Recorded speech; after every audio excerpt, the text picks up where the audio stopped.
ஸ்ரீமதே ராமானுஜாய நமஹ. உண்ணும் சோறு பருகுநீர் தின்னும் வெற்றிலை எல்லாம் கண்ணன் என்று இருந்தவர்கள் 3 ஆழ்வார்கள்.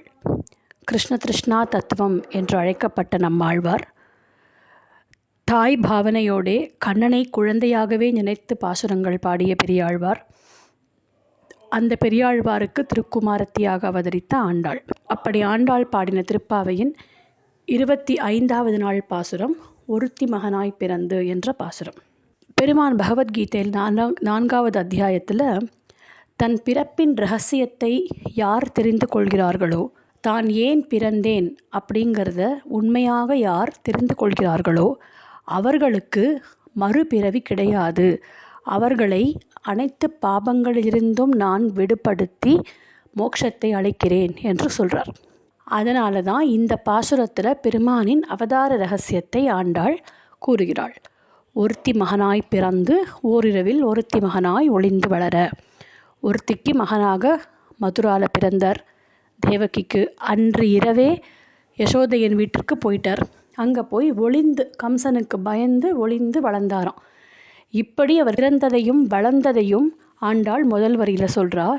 இதை தெரிந்து கொண்டவர்கள், இதை உண்மையாக அறிந்து கொண்டவர்களுக்கு வருத்தமும் தீர்ந்து மகிழலாம்னு கடைசி வரியில் சொல்லிட்டான். அவனின் அவதார ரகசியத்தை தெரிந்து கொண்டால் வருத்தமும் தீர்ந்து மகிழலாம்.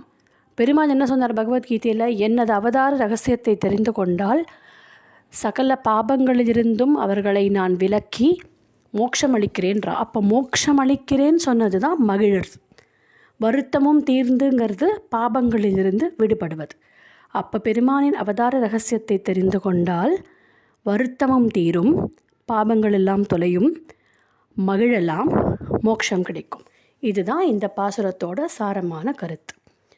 அப்படி வளர்ந்தார். அப்படி வளருவதை கம்சனால் தரிக்க முடியல. அதனால் அவன் என்ன பண்ணான்? நிறைய அசுரர்களை அனுப்பி பெருமானுக்கு துன்பம் கொடுத்தான். அப்படி துன்பம் கொடுத்தாரு கம்சனை என்ன செஞ்சார்? அவனது கருத்தை பிழைப்பித்தார். அப்படின்னா சுவாதந்திரியன், அகங்காரம், மமகாரம் இதோடு இருந்த கம்சனின் கருத்தை அவர் அழித்து விட்டார். கம்சனை கொன்றார் அப்படின்னு இந்த பாசுரத்தில் சொல்லலை ஆண்டாள். அவன் கருத்தை பிழைப்பித்தார். அவன் என்ன நினைத்து கொண்டிருந்தானோ அதை அழித்து விட்டார். அந்த எண்ணத்தை அவன்கிடமிருந்து போக்கிவிட்டார். அப்படிப்பட்ட கம்சனின் வயிற்றில் நெருப்பு மாதிரி பெருமாள் இருந்தாராம். என்னதான் கண்ணனை அழிக்க அவன் ஒரு அசுரனா அனுப்பிச்சாலும் பயந்துட்டே தான் இருந்தான். அப்படிப்பட்ட கண்ணனே, உன்னை நாங்கள் சேவிக்க வந்துள்ளோம். உன்னிடத்தில் உன்னையே பலமாக, உன்னிடத்தில் உன்னையே கேட்பதற்காக வந்திருக்கிறோம். உன்னிடத்தில் வேற எதையும் நாங்கள் கேட்கறதுக்கு வரலை. ஸ்ரீயப்பதியான நீ, வீர தீர பிரதாப செயல்களுக்கு அதிபதியான நீ, அப்படிப்பட்ட உன்னை நாங்கள் நாவாறு அழகாக பாட வந்திருக்கிறோம். எங்களது வருத்தத்தை தீர்த்து எங்களை மகிழவை என்று ஆண்டாள் கூறுகிறாள். பக்தியோகம் செய்து பெருமானை பிரார்த்திப்பவர்கள் 3 விதமான அதிகாரிகள் அப்படின்னு சொல்லுவாள். ஐஸ்வர்யார்த்தி, கைவல்யார்த்தி, பகவன் லாபார்த்தி அப்படின்னு 3 பேரை சொல்லுவாள். நிறைய ஐஸ்வர்யம் வேண்டும் அப்படிங்கிறதுக்காகவே பெருமானிடம் பக்தியோகம் செய்பவர்கள் ஐஸ்வர்யார்த்திகள் அப்படின்னு சொல்வதுண்டு. கைவல்யார்த்தினா தனது ஆத்மாவை தானே அனுபவிப்பதற்காக பெருமானிடம் பக்தியோகம் செய்பவர்கள் கைவல்யார்த்திகள்னு சொல்லுவதுண்டு. பெருமானுக்கே கைங்கரியம் செய்ய வேண்டும் என்பதற்காகவே பக்தி செய்பவர்களை பகவன் லாபார்த்தி என்று சொல்லுவார்கள். இதில் ஆண்டாள் கோஷ்டி கண்டிப்பா பகவன் லாபார்த்தி தான். ஆக வருத்தமும் தீர்ந்து மகிழ்ந்து என்று அந்த கடைசி வரைய பிரிப்பார்கள். வருத்தம் தீர்ந்துனா எங்களுக்கு ஐஸ்வர்யார்த்தியா இருக்கிறதுக்கு விருப்பம் இல்லை. வருத்தமும் தீர்ந்துனா கைவல்யார்த்தியா இருப்பதற்கும் விருப்பம் இல்லை. மகிழ வேண்டும் அப்படின்னா உன்னிடத்தில் உன்னையே கேட்டு உனக்கு கைங்கரியமே நாங்கள் எப்பொழுதும் செய்து கொண்டிருக்க வேண்டும் என்று ஆண்டாள் கூறுகிறாள் இந்த பாசுரத்தில். இதோடு 25 பாசுரங்கள் முடிந்தன. அடுத்த 5 பாசுரங்கள், அதில் 26லேருந்து 29 4 பாசுரமும் திருப்பாவைக்கே உயிரான பாசுரங்கள் அப்படின்னு சொல்லலாம். என்ன அர்த்தங்கள் என்பதை நாம் நாளை பார்க்கலாம். ஆண்டாள் திருவடிகளே சரணம். சுவாமி எம்பெருமானார் திருவடிகளே சரணம். ஒருத்தி மகனாய் பிறந்து,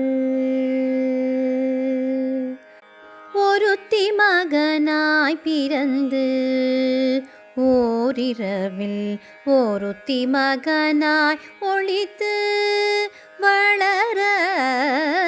ஒரு பிறந்து தரிக்கிலானாகி தான் தீங்கு நினைந்த தரிக்கிலானாகி